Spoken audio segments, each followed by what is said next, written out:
I knew nothing about Christianity. I knew nothing about Christ. In fact, everything I knew as a Muslim about Jesus was exactly the opposite of what these people believed. He wasn't divine. He never died on the cross.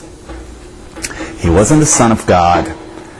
So I said, Jesus, if you're really who these people tell me you are, please understand, I knew nothing about Christianity. If you're really who these people tell me you are, I will accept you. I wanted him to remove my shame, and good grades would bring me honor. That's what I wanted them to do. I had no idea about Christian theology. I just knew if anyone could get me out of the mess I was in, it would be Jesus. And this was the extent of my prayer and the knowledge I had of him. I find it interesting that I prayed to Allah and Jesus came up. The next day when I went to school and asked a friend, how does one become a Christian? He said, all you need to do is to invite Christ into your heart. I said, I did that yesterday. What else do I need to do? As imperfect as my communication with God was, I believe he met me where I was. Once I decided to follow Jesus, the next step was to learn more about him, which was reading the Bible. So I began to read the Bible. Many of the phrases, many of the stories were strange to me. Nevertheless, I was very much intrigued by who Jesus was.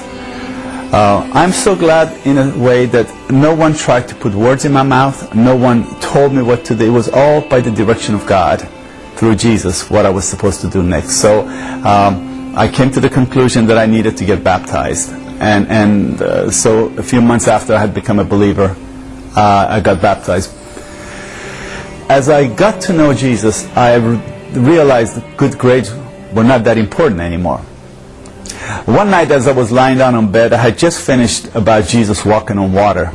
I began to think about my future, and I heard a voice saying, son, don't you think that the man who walks on water can also take care of your grades? Now I had hope. Now I had the peace and the joy that my friends had. Now I knew I could deal with the problems that were facing me. I knew that although my problems were real, that Jesus was able to walk me through it. It wasn't so much that he was going to solve all my problems, but he was going to be standing there with me. I didn't have to solve and face these problems by myself. I used to have an ulcer. And once I began to follow Christ, gradually, because that power of shame was lifted, because that weight on my back, that yoke, was taken away by Jesus, then eventually my stress went away, and the pain of ulcer went away, and God healed me. But it's a process, and the more I got to know him, the greater the peace got. To the point today that I realize life is full of problems, but I have hope that I'm not facing it alone, and if I never have an answer, I still trust that God is in charge, that he is not taking it out on me, and he is not trying to punish me for something, but in fact he is with me to help me face the problems of life. I was flying from Syria to Lebanon.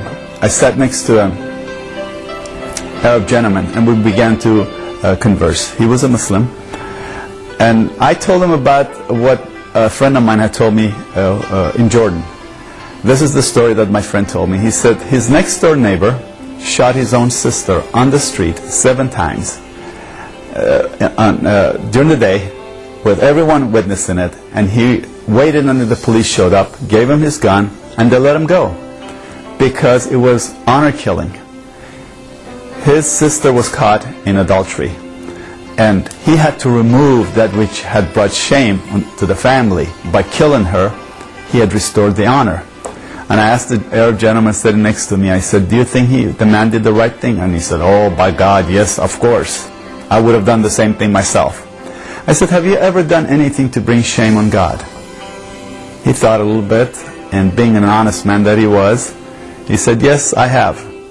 I said, do you think God should destroy you to restore the honor to himself again? He said, yes. If it wasn't because of his mercy, yes, he should. I said, is it possible for him to put your shame on someone else and destroy him to bring his honor back? He thought a little bit. He said, it's a possibility. I said, what if he did that with Jesus on the cross? That was just a question. I did not expect an answer from him. I think one of the things that my friends have to realize, again, this is a process. What our job is to share the good news of Jesus with people. It is God's job to take that seed and cause it to germinate in their lives. I think my suggestion to my Muslim friends, the same thing. Give Jesus a chance. I would like you to ask yourself, who's going to remove the shame that I'm dealing with in my life? Jesus died on the cross so he can remove you from the place of shame to a position of honor, so that you can have the honor that God would like you to have with him.